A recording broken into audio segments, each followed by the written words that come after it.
अब वक्त है कि जैन समाज को अपने अपने संप्रदायों की बातें अपने अपने स्थान पर रखते हुए समाज के नए निर्माण के लिए तैयारी करनी चाहिए।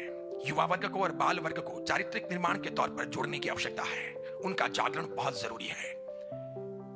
वर्तमान परिवेश उन्हें बदलने में कामयाब हो रहा है, वे परिवर्तित हो रहे हैं। और इसीलिए मैं कहना चाहता हूं, किसी भी ट्रस्ट मंडल के अंदर अगर 11 सदस्य हों तो भले ही 6 जने बड़े बुजुर्ग हों, 5 जने युवा होने चाहिए।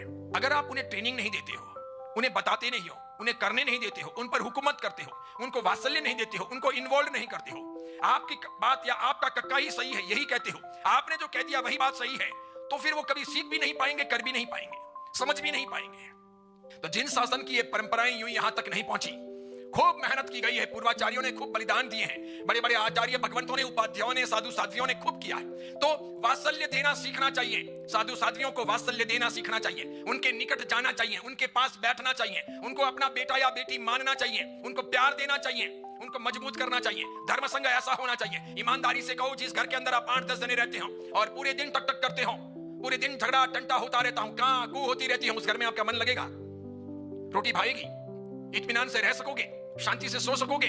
जब जब भी कचकच होती होगी आपको लगेगा चलो यार चले जाते हैं, बाहर घूम के आते हैं, ये घर में कचकच हो रही है। सही बात है। उसी प्रकार संघ कैसा होना चाहिए? उस संघ के अंदर कचकच नहीं होनी चाहिए, झगड़े टंटे नहीं होने चाहिए, मनमुटाव नहीं होने चाहिए, टांग खिंचाई नहीं होनी चाहिए, आरोप प्रत्यारोप नहीं होने चाहिए, सुनने की क्षमता भी चाहिए और सुनाने वाला भी चाहिए, दोनों बातें चाहिए। अगर गलती हुई है तो आप सुनिए और सुधारिए। आप धर्म संघ के ही अंग हैं, आप घबराइए मत, आप सामने मत बोलिए, आप उल्टी सुल्टी बातें मत कीजिए, आप बातों को मत बदलिए, आप यहां से भाग के मत जाइए, मीटिंग मत छोड़ दीजिए।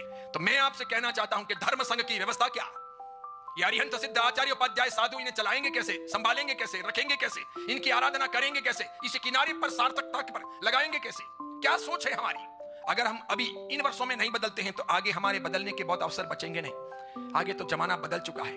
शासन प्रभावना का अपना महत्वपूर्ण कार्य बहुत पीछे रह गया है। आज हम अपने घर में ही शासन की प्रभावना नहीं कर पा रहे हैं, दूसरे लोगों को शासन के अनुरागी क्या बनाएंगे?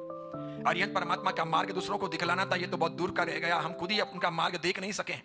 घर घर में समस्याएं हैं, गांव गांव में समस्या है, संघ संघ में समस्या है।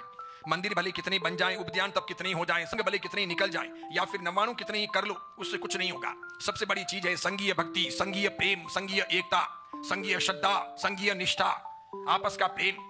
मात्र मंदिर मार्गियों का ही नहीं, स्थानकवासी, तेरापंथी, मंदिर मार्गी, दिगंबर, अचलगच, गुजराती, मारवाड़ी, कच्छी, काठियावाड़ी, ओसवाल, पोरवाल, तीनथुई, चारथुई, खड़तरगच, तपागच, अचलगच, पायचनगच, सबकी प्रीति भावना होनी चाहिए। वो हो तब उसके बाद में अजैन के प्रति प्रीति की सोचेंगे। देख तो क्या सोचेंगे, जब घर में ही प्रीति नहीं है तो दूसरों में प्रीति क्या घोलेंगे? यह है नवपद की साधना का सार।